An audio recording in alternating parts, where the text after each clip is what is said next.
Oke, kita akan masuk ke dalam lesson PBM. Sebelum itu perkenalkan, nama saya Asraf Rami PTP dari kelas 11 Linear Otomasi sendiri.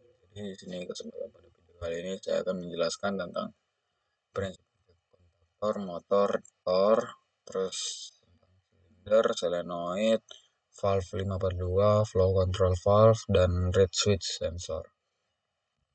Oke, masuk. Yang pertama, silinder pneumatik. Aktuator mekanis fundamental, yaitu silinder pneumatik adalah komponen utama yang mengubah energi udara terkompresi menjadi gerakan linear dalam proses sistem otomasi industri. Silinder berperan sebagai aktuator yang menggerakkan mekanisme produksi dengan presisi tinggi dan keandalan maksimal. Silinder double acting, contohnya seperti silinder double acting. Piston bergerak maju dan mundur dengan tekanan udara dan kedua sisi, memberikan gaya pada dua arah dengan kontrol presisi. Silinder terus ada silinder single acting. Piston bergerak oleh tekanan pada satu sisi, sementara pegas mengembalikan posisi semula setelah tekanan dilepas. Jadi ada juga tuh silinder yang dia tuh cuma bisa single acting, jadi cuma satu aja inputnya. Jadi kalau untuk mundurnya nggak perlu udara, udah ada pegas. Terus ada silinder compact, desain lebih ringkas dengan ruang pemangkasan minimal ideal untuk aplikasi terbatasan ruang ini diproduksi.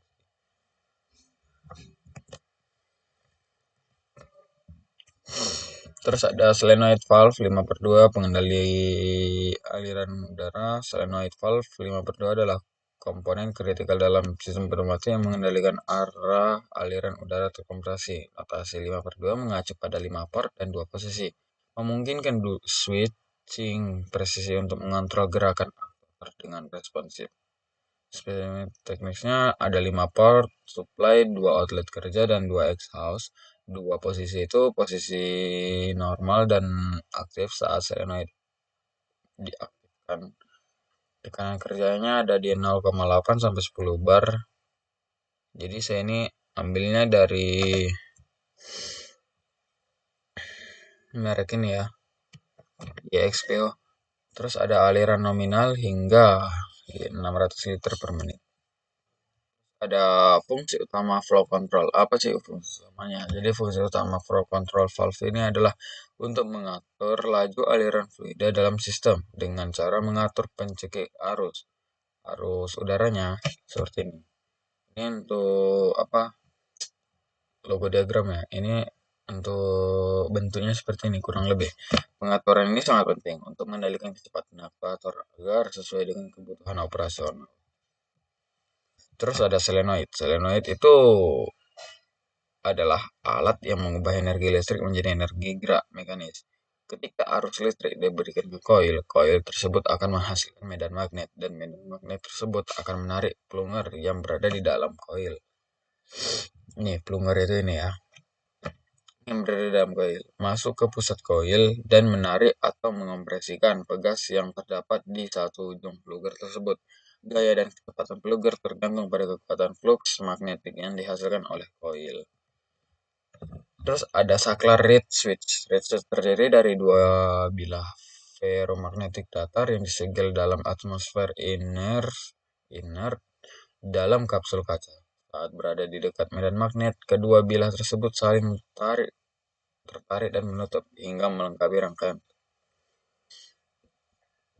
Jadi ini untuk posisi terbukanya, jika ada magnet dia akan terbuka. Pas belum mendeteksi ya, pas udah ada mendeteksi dia langsung tertutup, jadi langsung kehubung. Jadi kurang lebih seperti ini dia. Dan dalam aplikasinya seperti ini.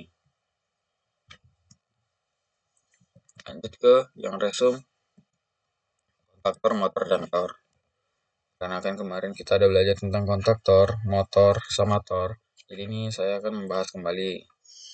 Itu ada motor itu kan ada jenis-jenisnya kan, kayak konfigurasinya. Jadi di sini dia ada dua, konfigurasi bintang sama segitiga.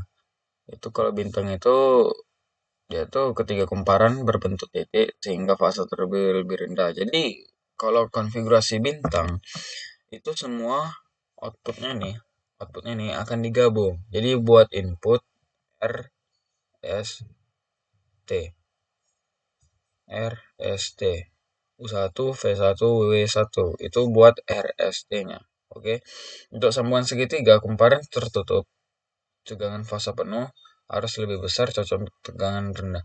Terus ada standar labelnya, terminal kumparan stator dilabeli UVW atau fasa 123 dan XYZ untuk ujung kumparan untuk pengembaliannya. Standar internasional memastikan konektivitas aman dan mencegah kesalahan pemasangannya yang berbahaya.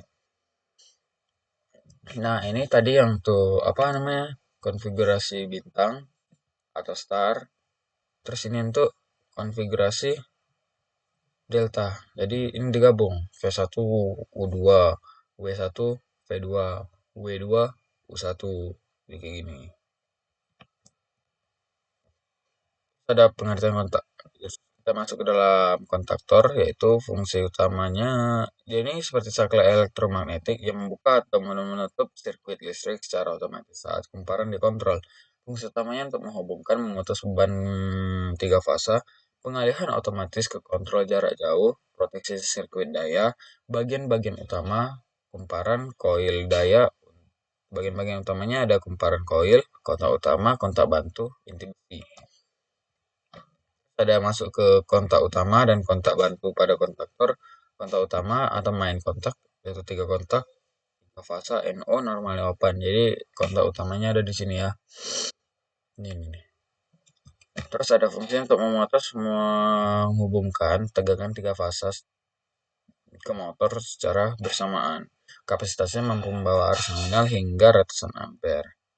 Terus kontak bantu itu auxiliary, biasanya 1 sampai 4 kontak, tambahan NO atau NC. Jadi di sini nanti ditambahin. Di sini ada bisa ditambahin namanya auxiliary. Terus ada overload relay, thermal overload atau TOR, pengertian dan fungsi. TOR adalah perangkat proteksi yang memutus sirkuit ketika arus melampaui nilai setting akibat beban lebih atau gangguan lainnya. Jadi, kalau di motor itu kan misal kalau ada beban berat, berat kali bebannya. Dia dia akan mendeteksi panas di tor ini. Tor ini akan mendeteksi panas dari motor. Jika panasnya berlebih, maka bimetal dalamnya akan trip.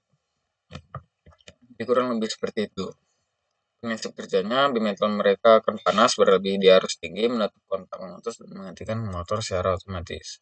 Terus ada fungsinya melindungi motor dari kerusakan thermal overload mekanis atau gangguan operasional menyebabkan panas berlebih.